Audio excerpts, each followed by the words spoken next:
In Him, all families are blessed. Join our discussion on Fabric of Family.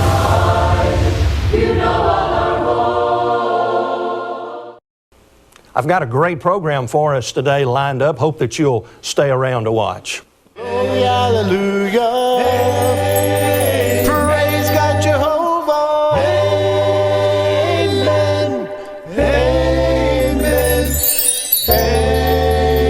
Amen.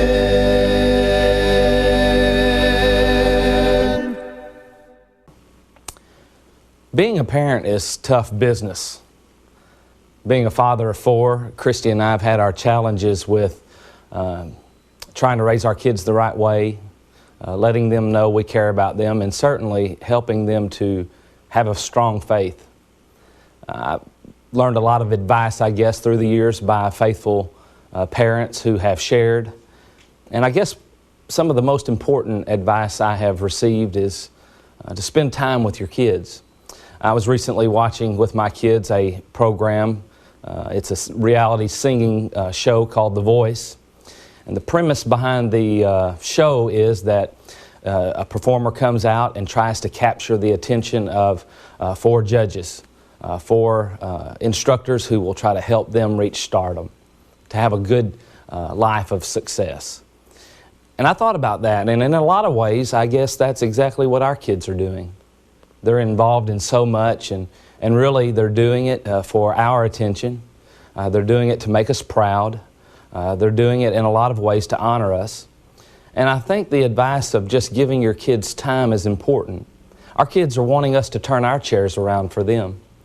You know, I think about words of encouragement from Scripture, and I guess one of the most beautiful portraits of encouragement, time, that I have noticed is the fact that when Jesus in Matthew 3 was baptized by John the Baptist, we have an interesting scenario unfold there.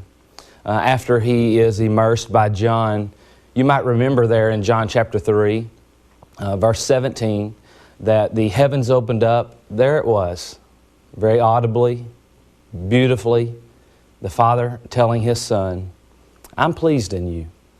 I think those words of affirmation are certainly what our kids need. When we spend time watching them, encouraging them, helping them along the way, they need us there. But they also need those words of affirmation.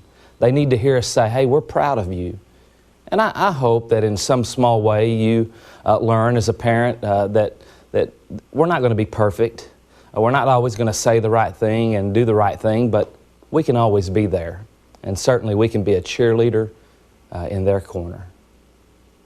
Well, I want to thank you for joining us for what is typically our panel discussion on Fabric of Family. I typically have a couple of guests that I interview regarding a family subject. Well, today I have someone whom you have seen on this program if you watch Fabric of Family on a regular basis, and that is Jim Merle.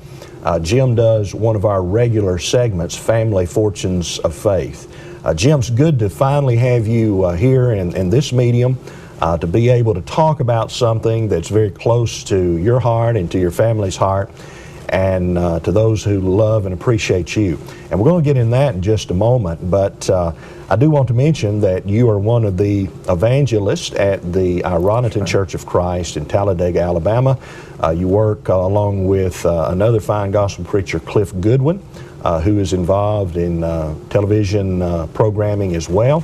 And you are the editor of a website, and I want to give you the opportunity to mention that at this time so that people can find that. Yes, sir. I've been managing and basically producing the website of truthbetold.org for probably 8 or 9 years now. It's something I really enjoy. I try to have a lot of content on there as far as things that are updated, sermons and such as that. The main thing I'm focused on as of late is basically doing a little program. It's kind of a YouTube program, Your Daily Dose. And the intention of that, as we're going to get into later, is just to try to support and uphold people during difficult times. It's easy to have faith in God when things are going well, not so easy when things are hard. And so that program tries to entertain that idea. And of course, the website is a way of driving that. And Jim, you're certainly very qualified to talk about things like that because of your own life experience. And that's why we wanted you to be on the program today, to share with us some things that have been going on in your life for some time. You have had a battle with your health in years past. First of all, let me just ask you this question. How old are you, Jim? I'm 39 years old. 39 years old. And for those who are watching the program, you may be surprised to know that this 39-year-old man sitting here beside me has struggled with heart issues all of his life. Jim, what condition were you originally diagnosed with? I was born with what's known as transposition of the great vessels. Now that was found within a day or so of my birth. That was in 1975, so technologies are not exactly what they are now. But it was found fairly quickly. I was blessed in that. And basically that condition implies that my heart operated backwards. It wasn't physically backwards, but just the way that it was hooked up plumbing-wise. It had my larger pump, which is supposed to take blood to the body and supply energy and such as that through the blood. It had my larger pump going to the lungs versus my smaller pump trying to power my body. And so because of that, that was something I could not live with in the beginning, and I had to have a corrective surgery to try to repair that. Now, what kind of symptoms would that cause? I was known as a child as what's called a blue baby. And basically for parents, that must have been a terror. Even from birth and on throughout the months as I waited to have a surgery where I could have one, I would completely need resuscitating. I would turn blue, stop breathing, and such as that, and I would have to be constantly resuscitated through CPR, through breaths and such. And so that made it difficult on my parents. Of course, there's a lot of stress there. Your child could pass at any time. And even my grandparents at that time, they loved me. But most people wouldn't spend a lot of time holding me, even as a child, because they didn't want to be that person who had me in their arms if that were to have happened, if I would have passed away. So were you diagnosed with this condition at birth, or was this something shortly after? Within a few days, they had pretty much figured out what was going on. It was a matter at that point in time of there wasn't really a good surgery to correct that. It's a pretty rare condition. I had 2 holes in my heart that kind of compounded those problems. And so they kind of had to decide what to do. And they had first told my parents that there was no way to open me up. In 1975, it was unheard of to have an open heart surgery on such a young child. And so they wouldn't open me up. They wanted to wait a year. I was born roughly 8 pounds. At 6 months old, I weighed 9. And so I just wasn't able to grow, wasn't able to function. And so they were forced into doing a surgery for 6 months, which, by the way, at that time, 1975, made me the youngest baby ever to be opened up, to have an open heart surgery. So I think that's a significant fact for those who are watching the program today, that you were the youngest child in the state of Alabama to ever undergo open heart surgery. And again, you were how old? I was 6 months old at that time. I had just, it was just a few days ago. September the 29th was my 39-year anniversary for that. So, well, as you think about growing up and all, how did this condition affect you physically? And also, I'm curious as far as mentally, as a child, were you held back from doing certain things? Were you fully aware of what was going on? A lot of questions there, but basically, as a younger child especially, I had no idea. I did so well after surgery, and they never predicted. There was only a 10% chance given to my parents that I would even come out of the surgery. Of course, there was no life expectancy without it, so they made that choice, and I'm blessed by that.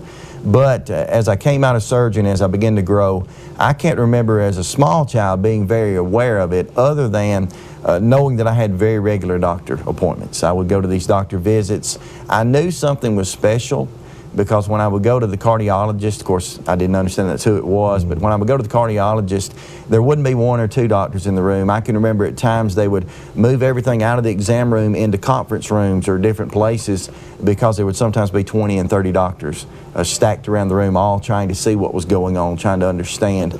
So I remember that. I remember as a child having some restrictions as far as the doctor said, you can't run, you can't do this, you can't do that. But at the same time, my parents were very loving and caring and flexible. They pretty much let me do what I could. And I snuck around to do some of that. But I mean, I ran and played. I had a great childhood, just as any other child. You know, hung out in the neighborhood, played football, basketball, baseball, whatever's in season. And so I really enjoyed that part. But there were some restrictions. I knew that if I pushed myself too hard, Even then, my lips would turn blue. I would have difficulty sometimes breathing, get very fatigued easily. I didn't have the energy that every child did. But I had plenty. I had a good time, and so I was able to enjoy my childhood. So this surgery that you had as a child, this was something that was only for the purposes of getting you so far down the line in time? It wasn't a permanent fix? It wasn't supposed to be. It was considered at that point to be kind of a treatment, not a cure, obviously. And it was something they really didn't expect me to live out of childhood. As a matter of fact, one thing that happened a lot later in life, when I was 18, and the doctor had no way of knowing this, I had never met my transplant surgeon. As a matter of fact, in that day, he did the surgery, he saw my parents the next day, they had not seen him since. That's the way things are and were. And he happened, just by providence, I guess, he called my mother's house, dug in some old records, they hadn't moved, called my mother's house on what happened to my 18th birthday, and just simply asked her, uncomfortably, is he still alive? He didn't expect that. They didn't think I would make it out of childhood even with the surgery. Of course, she was able to happily tell him, yes, he's doing well, he's working, he's this, he's that. And so that was a great moment for her and for me. I had made it that long, and at that point in time had had absolutely no problems. I'd never taken a pill. I had some small restrictions that I pretty much ignored by that point and just functioned like anybody else. All right, so let me get some clarification. When you had this surgery as a baby, was this simply a procedure to fix your existing heart, or did you actually have a transplant as a baby? It was to repair my existing heart. They did something then relatively new, known as the mustard procedure. Now that doesn't mean anything to us, but it was a certain way that they repaired a transposed heart. Again, it was rare, but that was the procedure they had used on children much older or adults, and it's something they had to try on me at that point in time. Since that time, there's been another surgery developed known as the arterial switch. It's a much better solution. Had I been able to have that, I would have had much more of a guarantee of survival than I ever did. But as it turned out, I wasn't able to have a second surgery. I never needed one. That's a blessing. But at that point in time, that wasn't an option. Once the mustard procedure was done the way it had to be done, there was no going back. And so I was pretty much to live with the heart I had best I could. Well, Jim, you mentioned how that if you had had this other procedure, perhaps you would have had more of a guarantee, and of course that implies that you're mindful of the fact that you could have passed at any time. Right. At what point in your life? I mean, was it a small child? Was it a teenager? Did you come to understand the seriousness of your situation and how that life was just hanging in the balance? As I said earlier, as a child, I was aware that something had happened. I was aware when I was 5 or 6 years old, you go to school, now you have some restrictions. But it really was probably more in my teenage years, I'm talking 15, 16, 17, that I realized what had really happened, and the fact that even though I felt well, I was never going to be, as we would say, out of the woods. There was always the potential that things were going to go bad. The doctors did an outstanding job of watching me, monitoring me through the years, and constantly teaching, updating me what to look for, what signs. As a matter of fact, I've said before, they named out, this will happen, this will happen, this will happen, this is how it's going to go. And they even had warned my family, my wife by that point, that, before he's 40, he's going to have some very hard problems to deal with. There's going to be something that's going to happen. Whether it be a heart attack, that would be really, in that case, a good thing. Not that it would improve me, but that was the best case scenario, to have a heart attack. The other side of that was I could just pass. Well, I think about a young person being in that situation, a teenager, and did that have any bearing on your teen years? I mean, the knowledge that you were in a position in which your life was in jeopardy, and, the wrong activity, or perhaps just by chance of the circumstances, your life could end like that. Did that not mentally have an impact upon you, or was it something that you just kind of accepted because you grew up with it? Or I think honestly it was something I always accepted. There were some disappointments in life. This is just an example that leads to something, but I wasn't able to play organized sports, especially football. I wasn't able to play that. The impact, obviously. Right. The running, the exercise, the endurance that was needed, I wasn't supposed to play. So I became a manager / eventually a trainer with the football team there in my hometown. And by that point in time, I had completely let go, I think, of any, in my mind, any real worries. And I pretty much went through the motions that everybody else did. When they ran wind sprints at the end of practice, which back in our day there were plenty of those, I ran with the team. As a matter of fact, at that point in time, the coaches would comment I was probably the fastest person, one of the fastest people on the team. I could outrun the running backs. But that's because there wasn't really any fear. I just didn't seem or didn't feel like I had anything to fear. I knew that, I thought to myself at least, the better shape I can stay in, the better my chances are. And so I worked out in the weight rooms, never really looked like it, but spent a lot of time running and doing things, not to intentionally take care of myself, but inadvertently. Right. I tried to stay active, and that really helped me. I mean, it really helped me survive for a number of years, I know.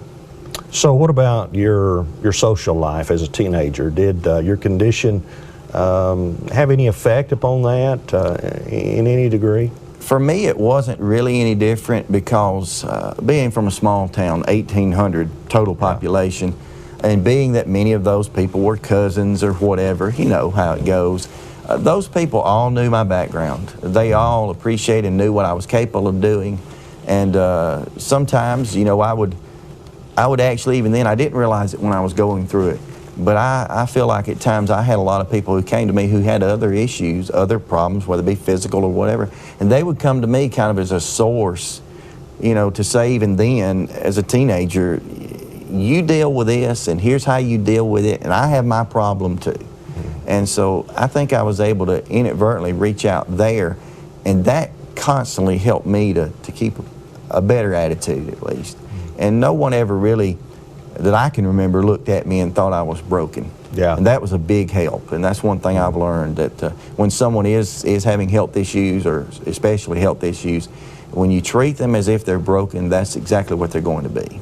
Well, tell me about the day you met a young lady by the name of Jennifer, and how this encounter greatly impacted your life. It really did. At that point in time, just to reveal too much probably, I had a lot of confidence in myself, pretty high-strung, honestly high-tempered, that type of thing, you know, wasn't afraid of anything. I kind of looked at myself, hey, if I'm beating this, no one else can hurt me. And so I kind of carried myself in that way, in a sense, not really that troublesome, I don't think. But meeting up with her, we met at the Youth Devo, at the church, at my home congregation. She would say it was love at first sight. I would probably say that. I promised her within the week I was going to marry her, and so I guess that would have been the case. And we talked a lot then. I had set my standards pretty high by that point. I wasn't on the big active dating scene, not because I didn't necessarily want to be. I had standards. I tried to have standards. And she met those immediately, and so that was good. As she would tell it, though, later, I didn't reveal any of this. She didn't know about any problems. I looked as active and healthy, I think, as anyone. So she didn't know about this. She didn't know what she was getting into. She didn't know about your past medical history. None at all. None at all. Until later on in the relationship. Yes, it was much later. I can't remember exactly how that came about, but that came up and she found out. But and what was her response? Her response was basically, you know, why did you let me fall in love with you, and you could die? Because again, the outlook, although the evidence by that point, time-wise and health-wise, was showing that things were great, they even reminded me much later that the condition I had and the way it was repaired, it would allow me to have a full functioning life and no symptoms. Most heart failure patients, they notice things like shortness of breath. Being transposed, that was never an issue for me. My heart was backwards. My problem was fatigue.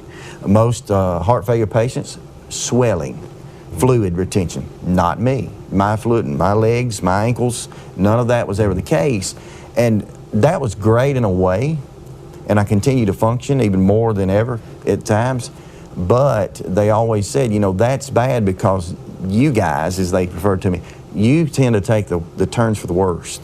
You're the guy that you're fine one day and the next day it's over. Yeah. And so I knew that. I understood that. Kind of accepted it. She had to learn to accept it.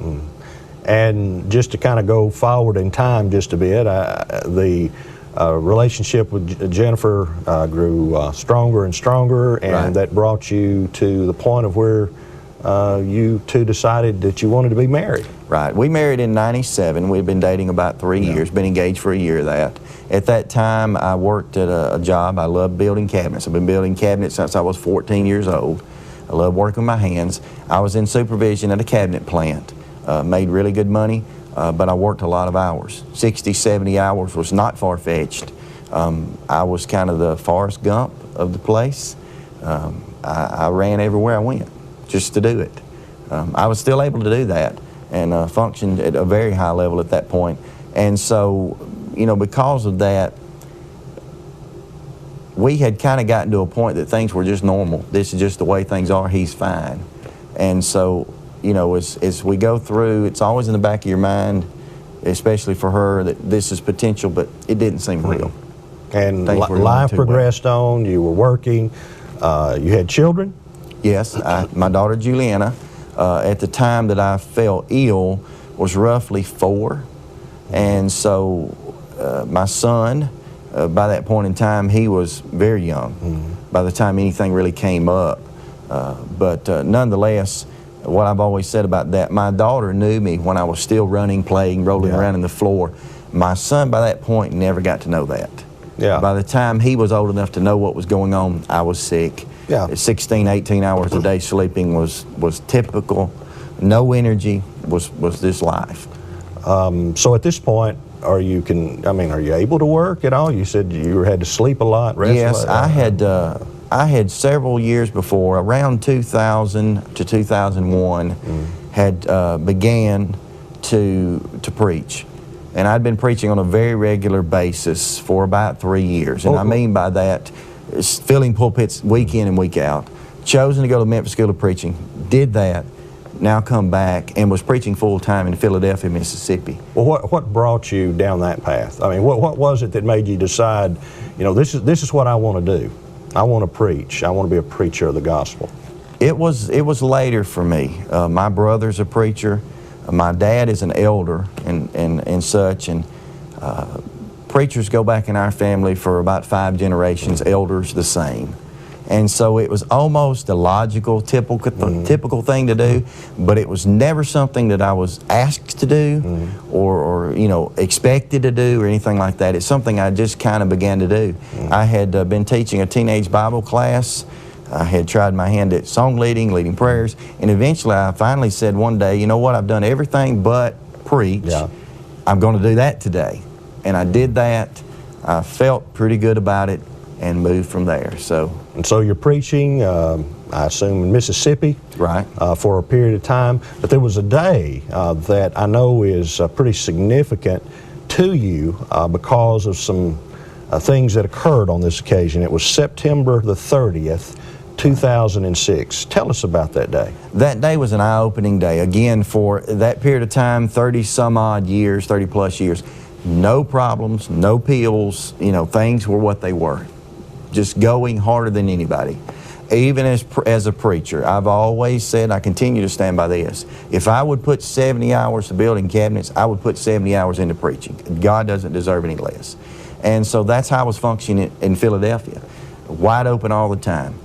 We were at the house that evening. We were going to have some of the elders over for a cookout, and was standing there at the kitchen sink, you know, eyeing my grill, making sure it was ready, doing something, maybe washing my hands. And Jennifer saw me reach up and begin to feel my pulse. And I think the look on my face versus what I was doing, she stopped and questioned me. She said, "What's wrong?" And I said, "My heart's stopping." Which that's not something that happens. It's not something that should happen. And it would stop for, I guess, 4 or 5 seconds. Nothing. I was functioning, talking, whatever, but it would stop. Of course, you kind of don't want to believe that, so. I mean, what is that kind of sensation did that give you? Very, very strange, I gotta say. It was weird. I don't know what else to call it. But you knew something was amiss there. Right. You knew it was your heart. And at that point, yes, absolutely. I knew it was my heart. At that time, I had no idea what that would be. But I've never been one to be sick, to go to the doctor unless I had to. This was a moment where there wasn't any argument. You need to go to the emergency room. let's go. I was fine with that. So you didn't pass out or Nothing. have a cardiac arrest No. at this point? Oh, okay. It was relaxed enough. We called and canceled our guests that were on the way, told them where we were going, Yeah. went to the local emergency room there, which was very small, Yeah. and went there, called Birmingham, which is I'd always done, calling UAB, wanting advice. They asked that a 12-lead EKG be done. The hospital there at that time only had a 4-lead. They couldn't do any better. They put that on me. The doctor who was literally sitting on the other side of a glass, was so terrified, and she admitted it, not just the look. She admitted she was so terrified, she did not want me there. She wanted me in an ambulance on a helicopter headed to UAB. They didn't want to handle my case. They delayed a while because UAB was trying to decide what to do, and eventually I was taken to UAB. And at that point in time, I'm still thinking, okay, so I've had something that we're calling a PVC, which is what it is. My heart would beat regularly, stop for any length of time, and then start back.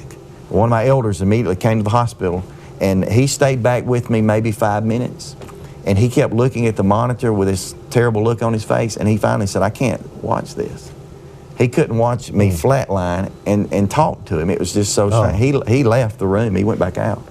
And I felt that way too, but I don't think I was really afraid. I wanted to know what was happening. Yeah. Of course, we go to UAB, and I thought I was a champ. This is going to be more of a joke. Yeah. And things are going to be all right. I'm coming back home in a little while. And of course, that wasn't exactly the way it worked. So what happened? What did they find out? What did they tell you needed to be doing or not doing? Or We go to UAB. They confirmed that yes, you're having these PVCs. They confirmed that was my first of these things they had named years before. Here it is. These are your rhythm problems, which I knew that. I remembered that. Here's your rhythm problems, and here's what's going to happen. And again, they were very good at knowing what was going to happen. Even though my case was so different, they would do tests, and because my heart was so, the anatomy was so different, they would come up with numbers that wouldn't look that bad on paper, but at the same time, they had no baseline. They didn't know exactly where I stood.